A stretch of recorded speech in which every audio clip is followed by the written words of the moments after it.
Sì, sono due opere che sono all'ultimo miglio per noi. Una è lo sbarramento sul Brenta, l'altra è il tubone fast free, che non riusciamo a capire perché non troviamo i soldi per finire queste opere, di fatto, e per partire con queste opere.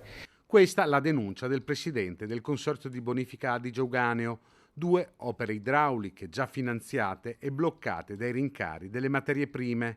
Parliamo dello sbarramento contro il cuneo salino sul Brenta a Chioggia, un'opera pensata 20 anni fa e che bloccherebbe la risalita dell'acqua marina lungo l'asta del fiume. L'altra è il cosiddetto tubone che andrebbe a servire l'irrigazione dell'area compresa tra Cologna Veneta e il Basso Montagnanese, che ora utilizza le acque del Fratta, in cui sono state rilevate tracce di PFAS.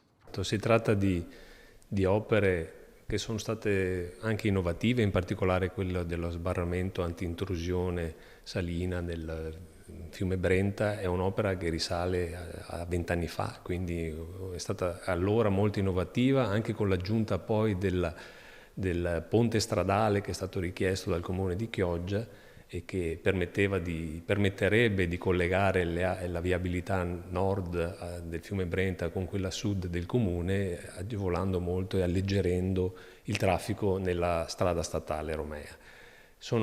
Anche l'opera del tubone fast free è un'opera che ha un carattere innovativo, una tubazione di 20 km che consente di portare acqua non contaminata dai FAS, dal canale Leb che riceve l'acqua dal fiume Adige, in 3 distretti importanti del nostro comprensorio, il distretto Gua, il distretto Monastero e quello Fratta, con una superficie di tra gli 8.000 e i 10.000 ettari. Il Consorzio di Bonifica si appella a chiunque possa intervenire per sbloccare la situazione. Tutti di fatto. Noi abbiamo un'ultima possibilità che è quella del commissario per la siccità.